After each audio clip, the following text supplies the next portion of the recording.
주 안에 사랑하는 성도 여러분, 우리는 연약함에 갇혀 있습니다. 예수를 믿는데도 불구하고 하나님은 우리가 이 육신의 연약함과 그리고 이 세상에 가득 찬 죽음의 현실 안에 우리를 두시고 이 땅 가운데 살게 하십니다. 예수를 믿는데 달라진 것이 하나도 없습니다. 분명히 내 안에는 예수의 생명이 들어오고 또 내가 예수를 믿노라고 말하고 또 믿음을 가지고 이 세상을 바라보니 감사할 것 분명한데, 여러분, 이 세상을 살다 보니 점점 더 고난이 많고 이 세상은 바뀌어지지 않고 우리가 처한 현실은 나날이 더 어려워져만 가는 것 같습니다. 예수를 믿고 십자가의 은혜를 아는 자가 되었음에도 불구하고 여러분, 다음날 아침에 눈을 떠보니 어떻습니까? 짠 하고 눈을 떠보니 여러분, 모든 문제가 해결되어 있습니까? 그렇지가 않습니다. 이것이 우리를 당황하게 하는 것입니다. 세상의 창조주요 믿음의 주이신 예수 그리스도와 하나님께서 여러분, 내가 하나님 믿는데 아무것도 변하지 않는 현실 가운데 나를 두시더라는 겁니다. 내가 예수를 믿고 내 안에 예수의 생명이 분명한데도 불구하고 여러분, 우리의 육체의 연약함 그리고 우리 육체의 완악함은 하나님의 말씀과 우리 주 예수 그리스도의 생명에 좀처럼 굴복하려고 하지를 않습니다. 서 있으면 앉고 싶고 앉으면 눕고 싶고 누우면 자고 싶은 것처럼 여러분, 마음에는 하나님을 섬기고 싶은 마음이 있지만 그러나 우리의 몸은 끊임없이 우리의 육체의 안일함과 죄의 정욕을 따라서 나아가더라는 겁니다. 그래서 내 마음은 그렇지 않은데 마음은 그렇지 않은데 하면서도 여러분, 어느새 우리는 저만큼 하나님 곁에서 멀리 떨어져 있다는 사실을 어느새 발견하게 됩니다. 여러분, 그래서 바울이 무엇이라고 이야기했습니까? 로마서 7장에서 오호라 나는 곤고한 사람이로구나 라고 외쳤습니다. 여러분, 그 곤고한 사람이라고 외치는 현실에 하나님 우리를 두신 것입니다. 그뿐입니까? 아니죠. 여러분, 아담으로 말미암아 들어온 이 땅의 죽음과 썩음이 이 세상을 여전히 지배하고 있습니다. 피조물도 우리와 함께 죽음의 고통 가운데 신음하고 있습니다. 여러분, 이것이 무엇을 의미합니까? 이 세상에 죽음이 가득하고 이 땅에는 고통이 가득하더라는 겁니다.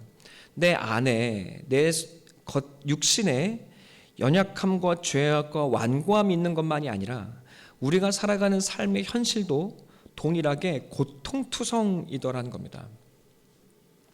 자, 이것이 우리가 살아가고 있는 현실입니다. 내가 하나님을 믿는데 고작 이것뿐인가? 왜 변하여지지 아니하는가? 그래서 우리는 이 땅에서 소리 지르고 고통스러워 눈물을 흘리게 됩니다. 왜 이것뿐이냐고, 고작 예수 믿는 것이 이 정도냐고 우리가 원망하게 되는 것입니다. 여러분, 이때 우리가 조심해야 할 것이 있습니다. 내가 뭔가 부족한 것이 있구나. 여러분, 그 부족하죠. 하지만 그 부족한 것을 우리가 무엇으로 채우려고 합니까? 내가 더 열심히 기도하면 될 거야. 물론 열심히 기도해야 합니다. 네, 열심히 예배를 드리면 될 거야. 물론 열심히 기도해야 합니다.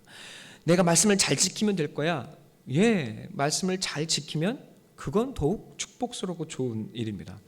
여러분, 내가 무엇인가 부족하다고 생각하고 끊임없이 자기 부족함 스스로 채워가서 이 고난의 현실을 극복하기 위해 노력하더라는 겁니다. 네, 그러나 우리에게 그것만이 전부가 아닙니다. 우리가 알아야 할 것이 있습니다. 우리가 열심히 기도한다 하여도 때때로 이런 환경이 변화되어지지 않는 때가 있습니다. 열심히 노력하고 내 안의 죄를 날마다 극복해 나가도 변화되어지지 않는 고통스러운 삶의 한계와 순간들이 우리 안에 있더라는 겁니다. 여러분, 그때 그 자리에 여러분이 서게 되고 그 현실을 여러분이 부딪히게 되신다면 여러분, 그때는 여러분이 이제 깨달으셔야 합니다. 그리고 아는 자가 되셔야 합니다. 무엇을 아는 사람이 되셔야 합니까? 그것이 바로 우리 지난주에 나누었던 22절, 23절의 말씀입니다. 피조물이 다 이제까지 함께 탄식하며 고통을 겪고 있는 것을 우리가 아느니라. 바울이 무엇이라고 이야기합니까? 함께 고통을 겪고 있다. 그런데 이 고통을 겪고 있다는 말의 의미가 무엇이었습니까? 그냥 겪는 고통이 아니죠. 그냥 고통으로 끝나는 것이 아니었죠. 여러분, 바울이 말하고 있는 함께 고통을 겪는다는 의미가 무엇이었습니까? 출산의 고통을 함께 겪는다는 말이었습니다. 여러분, 그러니까 이 고통은 그저 한번 아프고 끝나는 것이 아니라, 끊임없는 고통이 아니라 끝이 있을 뿐만 아니라 이 고통은 우리에게 무한한 생명의 기쁨과 축복의 영광을 가져오는 영광의 과정이라고 말하고 있는 것입니다. 여러분, 우리가 무엇을 알아야 합니까? 우리가 변화시킬 수 없는, 내가 죄를 깨끗하게 하고 씻어내고 자신을 잘라내고 말씀 앞에 끊임없이 서고 하였을 때에도, 내가 열심히 기도했을 때에도 도무지 변화해지지 않는 현실 가운데 우리가 섰을 때, 여러분, 그때 우리가 깨달아야 하는 것은 이 현실을 변화시키려고 하는 내 노력이 아니라 하나님이 이 시간, 이 과정을 통하여 나에게 하늘의 무한한 생명과 영광을 주시기 위한 하나의 과정으로, 출산의 과정으로 나에게 이 시간을 허락하시고 나를 이 자리에 두셨다는 사실을 반드시 깨닫고 아셔야 한다는 것입니다. 하와가 아들을 낳았습니다. 하와는 아담과 함께 하나님의 약속의 말씀을 받았습니다. 그것이 무엇이었습니까? 너희가 아들을 낳으면 그 아들이, 약속의 아들이 사단의 머리를 밟을 것이다. 여자를 통해 올 아들이 사단의 머리를 밟고 구원을 얻을 것이다. 여러분, 이 약속을 하나님께 받습니다. 하와가 무슨 노력을 합니까? 자신이 아들을 낳기 위해 노력합니다. 내가 열심히 노력하면 구원이 올 거야. 네. 열심히 하나님 앞에 충성하면, 내가 열심히 노력하면 하나님의 나라가 올 거야. 내가 열심히 노력하면 구원을 얻을 거야. 내가 아들을 낳으면 될 거야. 여러분, 아들을 낳습니다. 그래서 아들의 이름을 가인, 내가 얻었다, 내가 낳았다라는 이름을 지어줍니다. 여러분, 그러나 그토록 기다렸던 구원이 그 삶에 찾아오지 않습니다. 하나님을 믿어도 고작 이것뿐인가? 하나님을 믿고 하나님의 약속대로 아들을 내가 낳았는데 삶은 이다지도 허무하고 고통스러운가? 여러분, 하와는 둘째 아들의 이름을 아벨, 헛되다라고 이름을 지어줍니다. 여러분, 무슨 일이 일어납니까? 자기가 낳은 아들 가인이 그 헛된 아들 아벨을 죽입니다. 하와가 울었을 겁니다. 사랑하는 아들의 죽음을 보고 슬피 울고, 그리고 또 다른 아들을 죽인 도망가야 하는 아들, 그래서 그 잃은 아들을, 탕자와 같은 잃은 아들을 여러분 미워하면서도 동일하게 사랑하는 마음에, 여러분, 하와는 안타까움의 눈물을 흘렸을 것입니다. 그러나 여러분, 하와의 눈물 속에 여러분 드디어 하와는 깨닫는 자가 됩니다. 하나님의 말씀을 깨닫고 그 하늘의 말의 의미가 무엇인지를 아는 자가 됩니다. 여러분, 내가 낳은 씨로는 되어지지 않습니다. 아담의 씨로는 되어지지 않습니다. 사람의 노력과 사람의 열심으로는 되어지지 않습니다. 여러분, 내 힘과 노력으로는 안 된다는 사실, 하나님의 구원을 이루어갈 수 없다는 사실을 하와가 깨닫습니다. 여러분, 그 눈물의 자리에서 여러분, 하와는 이제 하나님의 말씀을 깨닫고 셋째 아들의 이름을 다르게 지어줍니다. 무엇이라고 지어줍니까? 내가 얻은 것도 아니요 헛된 것도 아닌 하나님의 다른 씨, 다른 씨가 약속을 주리라, 얻게 하리라. 여러분, 하와는 그 셋째 아들의 이름을 다른 씨라는 이름으로 아들의 이름을 지어줍니다. 무엇을 의미합니까? 주 안에 사랑하는 성도 여러분, 하와의 자기의 절망의 자리, 예수를 믿고 하나님을 믿고 구원을 믿고 열심히 노력하는데도 되어지지 않는 그 눈물의 자리, 자신에 대해 절망하고 헛되고 여러분 그 삶의 결과로 인하여 가슴 아파하는 그 자리, 여러분 도리어 그러나 그 자리는 하나님의 약속이 믿어지고 이제 하와가 진정으로 예수 그리스도의 계보를 이어가는 구원의 통로요 믿음의 어머니로 새롭게 세워지는 역사의 자리가 되어지기 시작합니다. 변화되지 않는 현실, 죽음이 가득한 그 현실이 도리어 하와를 진짜 생명의 어머니로 바꾸어내고 있는 것입니다. 여러분 그뿐이 아니죠. 여러분 끊임없이 반복적으로 저는 여러분께 이야기하고 있습니다. 이스라엘의 광야에서 이스라엘 출애굽을 합니다. 광야에서 여러분 그들은 하나님의 구원을 인도하심을 받고 탈출해서 구출받아서 하나님의 나라를 향해 나아갑니다. 여러분 그러나 그들에게 닥쳐온 것은 40년이나 되는 광야 시간입니다. 끊임없이 원망하고 끊임없이 소리 지르고 끊임없이 고작 하나님 믿는 것이 이것뿐이냐고 그들이 외칩니다. 여러분 그러나 40년이 지난 후에 그들은 어떻게 됩니까? 말 한마디 없이 여리고성을 7일이나 돌아내는 여러분 믿음의 사람들이 되어집니다. 들레지 않고 여러분 원망하지 않고 고작 무기도 없이 성을 도는 것뿐이 전부냐고 하나님께 원망하는 사람들이 되지 않습니다. 주 안에 살아가는 성도 여러분, 이스라엘은 광야에서 죄의 찢기를 벗어내고 하나님의 백성으로 생명의 군사로 용사들로 여러분 새롭게 세워지는 변화의 과정을 경험하고 있었던 것입니다. 그러니 이 출애굽의 40년은 하나님이 보시기에 의미 없는 고통과 고난의 자리가 아니라 새로운 생명을 출산하는 출산의 고통의 과정이었다고 우리에게 일러주고 있는 것입니다. 여러분 다윗은 그렇지 않습니까? 다윗도 마찬가지입니다. 다윗이 끊임없이 하나님께 눈물을 흘립니다. 언제 눈물을 흘립니까? 밧세바와 간음을 하고 죄를 저지르고 그의 죄가 온 세상에 드러났을 그때에 그는 눈물을 흘립니다.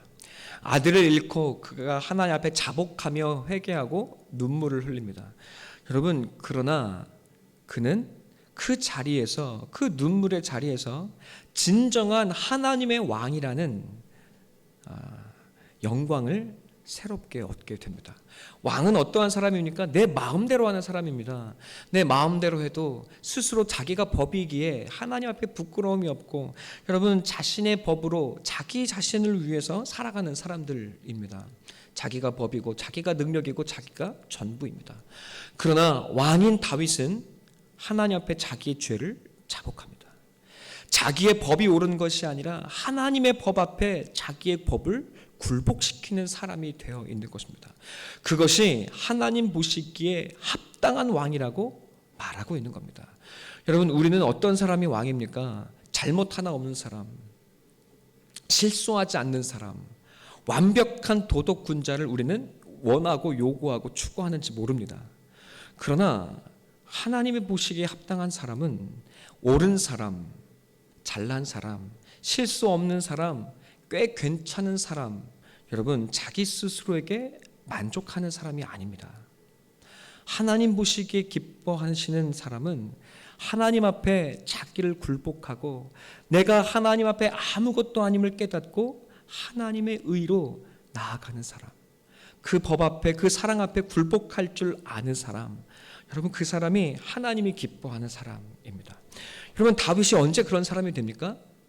그가 율법을 완전하게 지키고 오직 광야에서 하나님만을 의지할 때가 아닙니다. 다윗이 눈물로 자기의 절망을 고백하고 회개할 때 다윗은 진정한 왕으로 하나님께 인정을 받습니다. 여러분 하나님께서 성전을 어디에 세워주십니까? 예루살렘 시온산에 세우시죠. 여러분 시온산이 어디입니까? 다윗이 인구 조사를 하고 하나님 앞에 범죄하여 하나님께 징계를 받아 이스라엘 백성이 죽어나가기 시작할 때 그가 하나님 앞에 자복합니다. 하나님, 제가 죄를 지었습니다. 이 백성을 죽이지 마시고 저를 징계해 달라고 하나님 앞에 자기의 죄를 자복하고 눈물로 기도할 때 여러분, 그 아라우나의 타작마당을 하나님은 당신의 성소로 세워주십니다. 네. 이해가 되십니까, 여러분? 내가 눈물 흘리는 자리, 내가 고통스러워하는 그 자리, 이 삶의 환경 속에서 고통의 눈물을 흘리게 될 때, 여러분, 하나님은 도리어 우리 일리테리가 그림을 그렸어요. 우리 한번 잠깐 줄래요? 그래요. 우리 일리테리가 그린 그림입니다. 누구예요? 테리예요. 그래요. 우리 너무 잘 그렸어요, 테리. 자, 네, 우리 일리 언니랑 같이 가 있으세요, 우리 테리 어린이. 어린이 아니에요. 그래요? 아기인가? 네, 여러분 이해가 되시죠? 내 절망 속에 이 환경 앞에 내가 엎어지고 내가 아무것도 아니고 내가 못났다고 여겨지는 그 눈물의 자리 속에서 하나님은 우리를 하나님의 생명을 가진, 여러분, 하나님의 역전의 드라마를 써내려가는 하나님의 사람으로 우리를 새롭게 눈뜨게 하시더라는 겁니다. 여러분, 이것이 우리가 가져야 하는 눈입니다. 도무지 변화되지 않은 이 삶의 환경과 현실 속에 하나님, 나를 왜 이토록 고단하고 긴 눈물과 절망의 자리 속에 나를 버려주십니까? 여러분, 그러나 그 자리가 사실은 여러분이 하나님의 온전한 사람으로 거듭나게 하시고 여러분을 충만케 하시는 하나님의 출산의 자리인 것을 아는 자가 되시기를 간절히 소원하고 축원합니다. 여러분, 이 눈이 떠져야 한다고 성경이 말하고 있는 겁니다. 바울이 우리에게 알려주고 있는 것입니다. 여러분, 언제 우리가 이 진리를 알 수 있습니까? 우리는 사실 이미 알고 있습니다. 예수 그리스도와 십자가의 그 일들을 생각할 때 하나님은 이미 우리에게 이 과정을 깨닫도록 인도하고 계시는 것입니다. 예수 그리스도를 믿고 저 십자가를 따라가면 내가 좋은 일이 있겠구나 하는 것에 머무는 것이 아니라, 내가 이제 잘 살겠지라고 생각하는 것이 아니라, 여러분, 그 의미를 우리 가슴에 새겨보아야 합니다. 예수 그리스도께서 하나님이심에도 불구하고 이 땅에 연약한 육체의 모습으로 오셨습니다. 여러분, 우리도 마찬가지입니다. 내가 예수님의 생명을 담고 말씀이 내 안에 있지만 우리도 역시 예수 그리스도와 함께 육체 안에서 살아가게 하셨다는 것입니다. 그리고 예수님은 이 육체의 연약한 현실 속에 고통스러워하면서 동시에 하나님의 말씀에 순종하여서 하나님을 사랑하고 이웃을 사랑하기 위해 십자가의 길을 걸어가기 시작합니다. 능력이 없어요. 사람들이 때리면 맞습니다. 사람들이 놀리면, 조롱하면 그것을 받아들이고 살아요. 받아들이셨어요. 우리는 어떻게 살아갑니까? 억울해요. 왜? 내가 죄 지은 게 없는데, 내가 잘못한 게 없는데 사람들이 나를 향하여 욕을 하고 손가락질을 하고 그리고 핍박합니다. 나는 죄를 짓지 않았기 때문에 억울한 겁니다. 여러분, 그러나 우리는 알아야 합니다.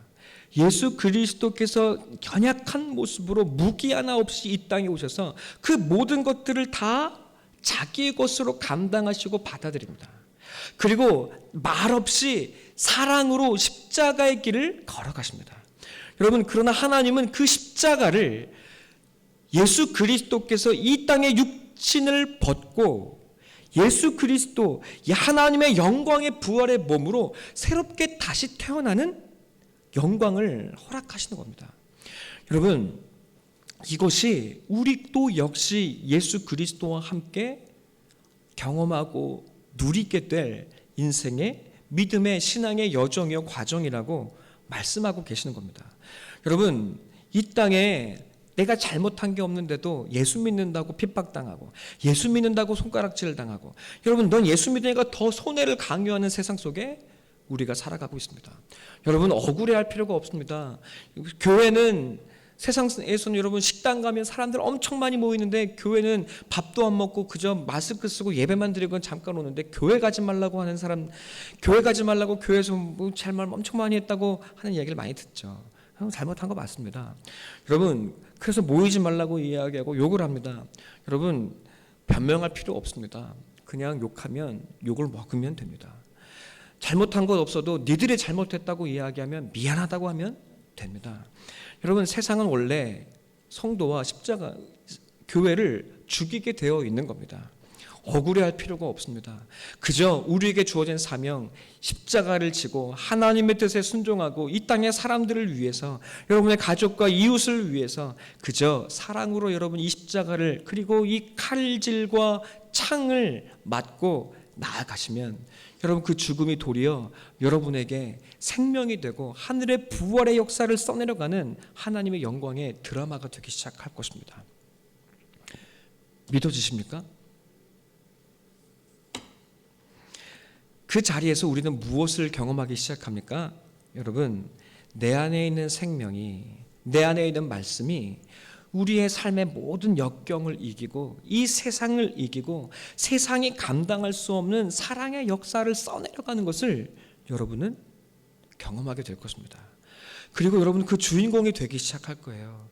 여러분, 드라마, 연예인들을 보면서 어머, 션이 너무나 믿음도 좋고 너무 괜찮은 사람이야, 아내한테 그렇게 잘해, 이 정도가 아니라, 여러분, 어머, 이승윤 씨가 그렇게 좋은 아버지 밑에서 좋은 신앙으로 자랐대, 아, 이재철 목사가 너무 훌륭한 사람, 목사님이셨대.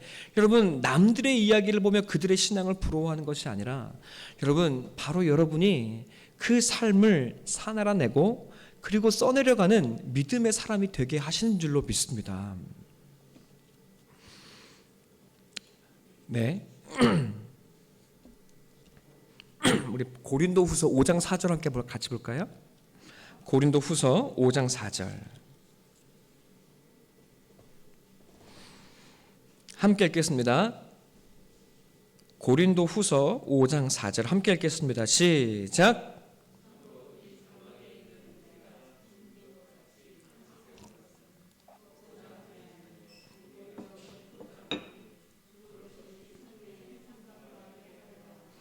아멘.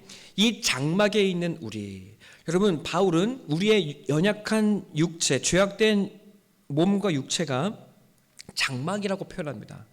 우리가 이 땅에서 벗어버려야 될 것이라고 말하고 있는 거예요. 여러분, 그러나 우리가 목표는 이 짐진 장막을 벗어버리는 것이 아니라, 이 연약함을, 이 누추함을, 이 환경을 벗어버리는 것이 아니라 하나님의 생명이 우리를 집어삼키게 하는 것이라고 말합니다. 사랑하는 성도 여러분, 여러분의 삶의 현실이 너무나 바뀌지 않고 우울하고 그리고 남루하고 때로는 남들과 비교해서 비참해 보이는 정도로 느껴질지 모르지만, 여러분, 도리어 그것은 하나님의 생명이 드러나고 하나님의 역사가 여러분을 인도해 갈 것이고, 그 생명이 여러분을 집어삼키는 것이 무엇인지를 알아가게 할 것이라고 바울이 말하고 있는 것입니다. 여러분, 그러니까 끊임없이 고작 이것뿐이야? 하고 한숨 짓는 인생이 아니라, 하나님께서 대체 이 연약한 삶을 통해서 써내려가고자 하는 것이 무엇인지를 아는 자가 되시기를 바랍니다.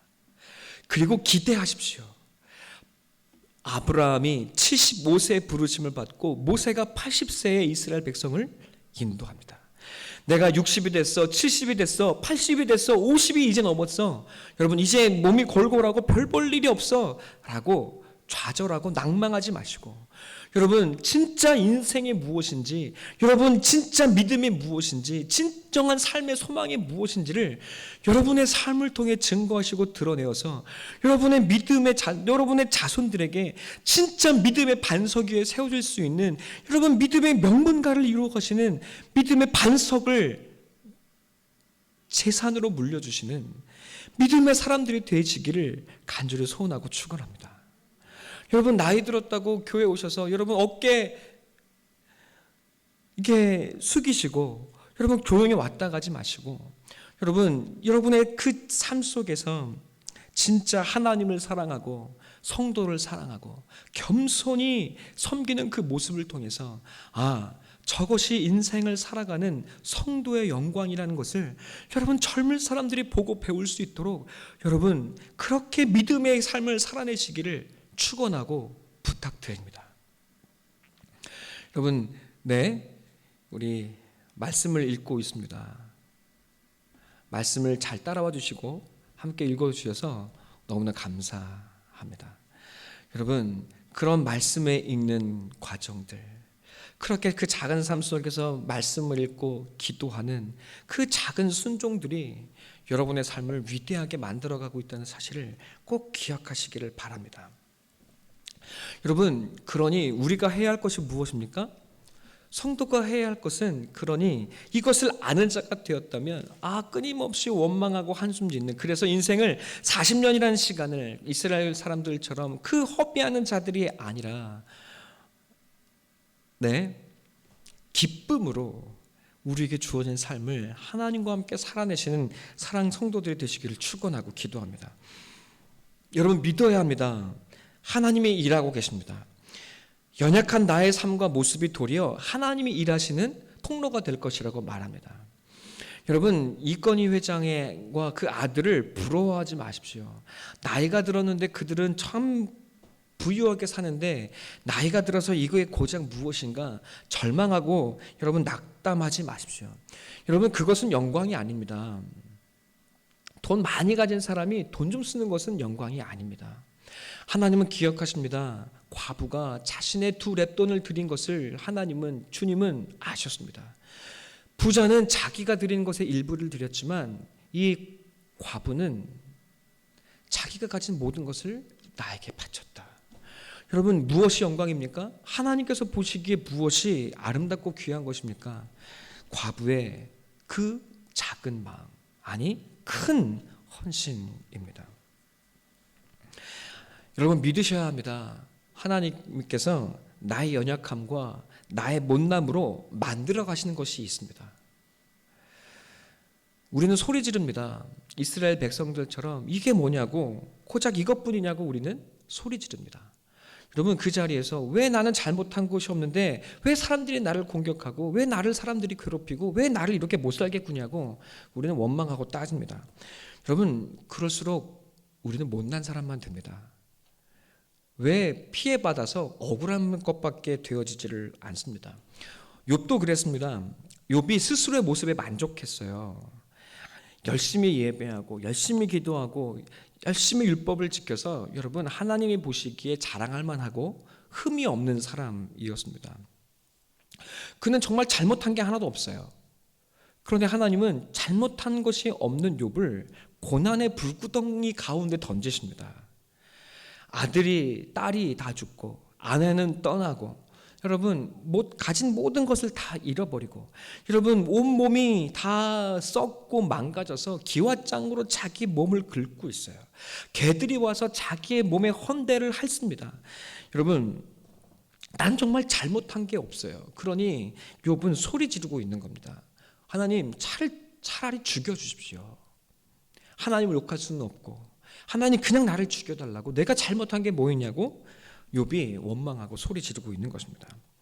여러분, 하나님은 우리를 그저 내 수준에 적당한 정도로 우리를 내버려 두거나 스스로 만족하게 내버려 두시지를 않는다는 것입니다. 이 정도면 괜찮아. 이 정도면 꽤 괜찮은 사람 됐지. 여러분, 우리는 이 정도를 원하지만 하나님은 그렇게 하지 않으시겠다는 거예요. 이 땅에서 꽤 괜찮은 사람이 아니라 우리를 이 하나님의 생명을 얻는 출산의 고통의 과정으로 우리를 던져 넣으시고 우리를 이 땅에 함께 고통을 겪게 하십니다. 욥처럼, 그리고 모세처럼, 그리고 이스라엘 백성처럼 우리를 고난 가운데 두십니다. 네, 욥은 잘못한 것이 없습니다. 잘못한 것이 없으니까 소리를 질러요. 그러나 그 결국에 욥은 말씀이신 하나님을 만납니다. 그저 내가 생각하는 죄를 지으면 안 되고 내가 이렇게 살면 기뻐하시는 하나님 정도가 아니라 내가 생각하고 내가 그린 하나님, 내가 믿는 예수, 내가 믿는 내가 아는 예수가 아니라 여러분 그가 직접 오셔서 나의 생각을 깨뜨리시고 나를 찢고 넓히셔서 말씀하는 하나님, 살아계신 하나님 앞에 나를 세우고 계십니다. 나를 세우는 거예요. 그리고 하나님을 만나게 하시는 거예요. 그 하나님 앞에 나는 대답할 수 있는 것이 아무것도 없습니다. 너 낙타가 새끼를 어떻게 낳는지 아니? 타조가 어떻게 빨리 달리는지 아니? 하마가 그 꼬리로 백향목을 흔드는 그 힘의 근원이 무엇인 줄 아니? 이 땅에 바다가 넘치지 않고 하늘에 우박이 떨어지고 비가 내리는 이유를 너는 알고 있니? 여러분 아무것도 몰라요. 내가 알았다고 생각했고 내가 이 정도면 하나님을 안다고 생각했는데 하나님을 알기는커녕 이 땅의 자연 만물이 이치조차도 알 수 없는 것이 나라는 것을 깨닫게 돼요. 그러나 그가 분명히 하나 이제 안 것이 있습니다. 무엇을 알았습니까? 말씀이신 하나님을 만났다는 사실을 이제 알아요. 그가 하나님을 만난 거예요. 하나님과 대면하여 하나님을 아는 자가 된 거예요. 여러분 욥이 그 이후에 이 땅의 물건과 이 땅의 재물을 가지고 만족했다고 말하지 않습니다. 하나님이 그에게 수많은 것으로 회복시키시고 영광과 부를 그에게 주고 여러분 더 많은 아들 딸들을 그에게 주었지만 여러분 그가 그것으로 기뻐하고 슬퍼했다고 말하지 않습니다.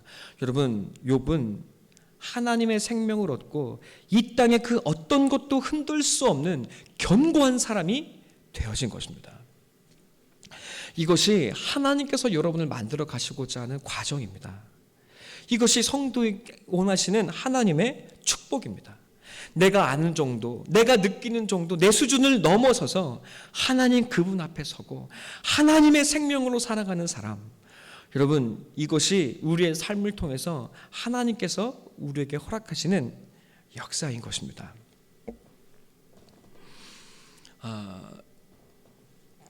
네, 그렇습니다. 그러니 우리가 해야 할 것이 무엇입니까? 기쁨과 감사로 우리에게 주어진 이 시간들을 살아낼수록 여러분 우리는 우리에게 유익한 줄로 믿습니다. 하나님께서 우리에게 말씀하십니다. 두려워하지 말아라.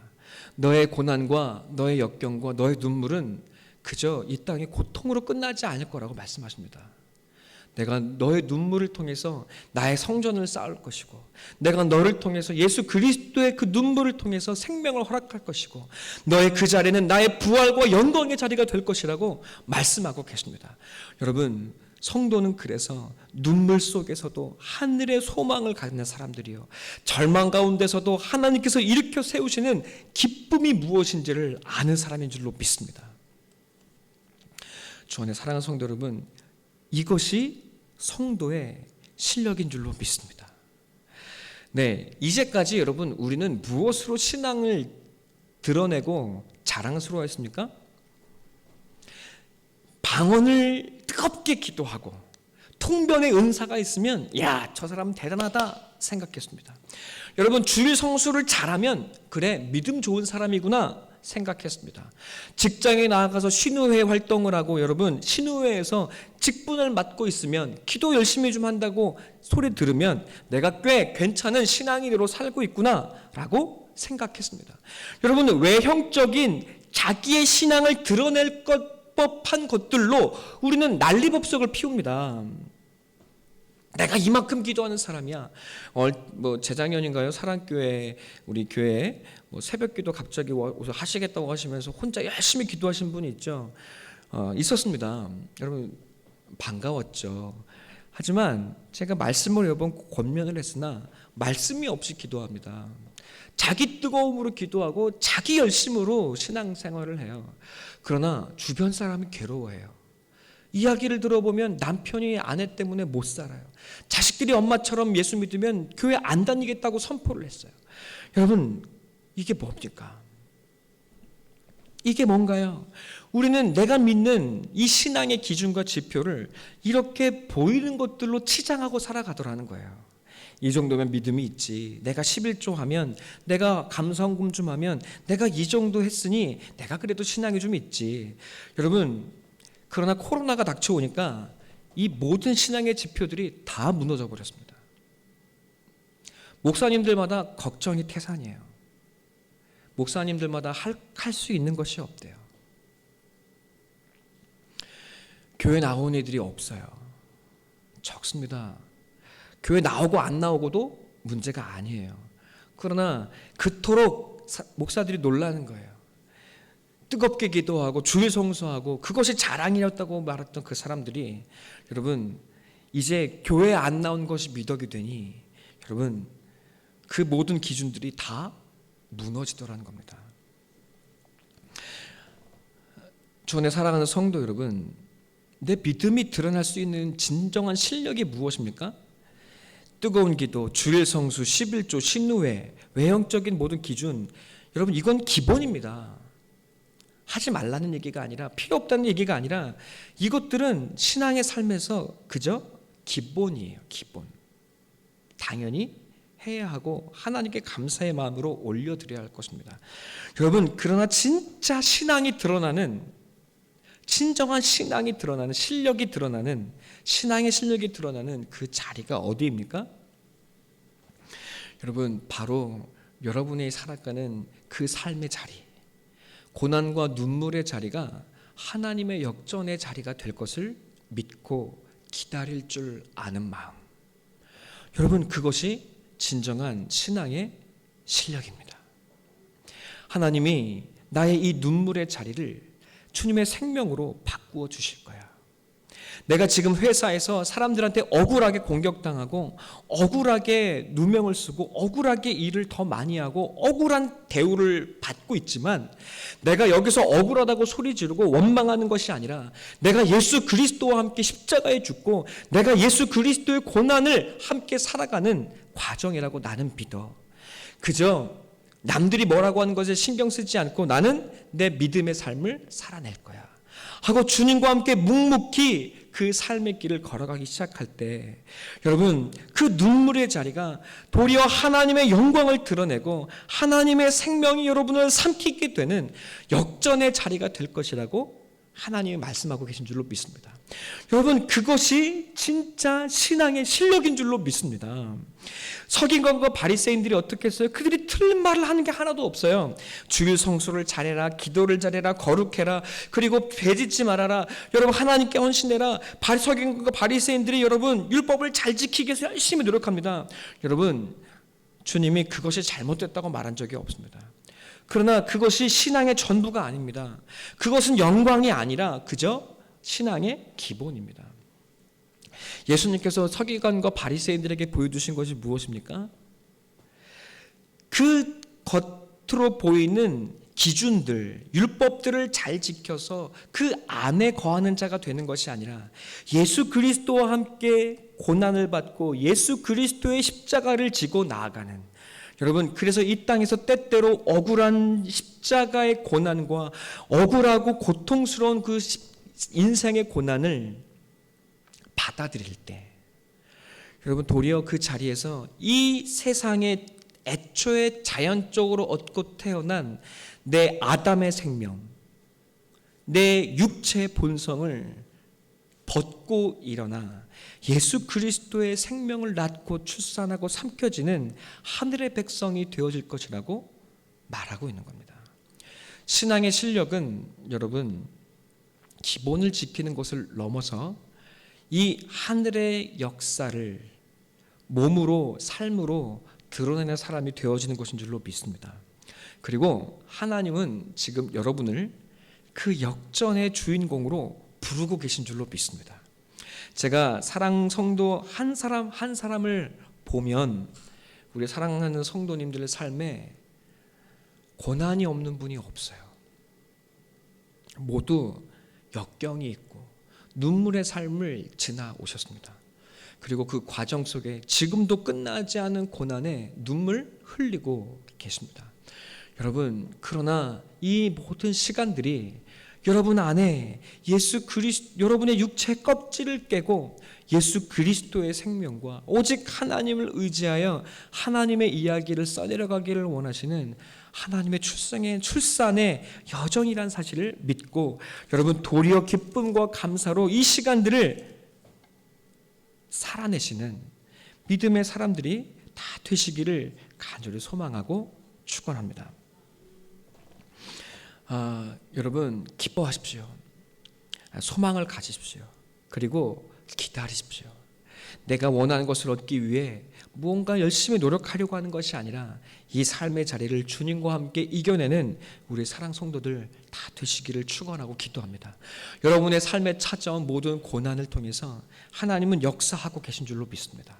그리고 역사하실 것입니다. 나는 무능력하나 내 안에서 모든 것을 할 수 있다고, 예수 안에서 모든 것을 할 수 있노라고 고백하는 날이 곧 오게 될 줄로 믿습니다. 세상이 알 수 없고 이해할 수 없는 이 역전의 이야기가 여러분의 삶을 통해서 써내려가게 될 줄로 믿습니다. 가정에서 여러분 만나는 사람들에게 믿음으로 다가가시고 십자가로 나아가시기를 바랍니다. 이 세상에 내가 살겠다고, 내가 주장하는 몫을 얻겠다고 주장하지 마시기 바랍니다. 여러분 도리어 죽으라면 죽으면 됩니다. 여러분을 찌르면 찔림을 받으면 됩니다. 여러분 그러나 그 찌름과 그 죽임이 도리어 하나님의 역사가 될 것을 여러분을 통해 세상은 보게 될 것입니다.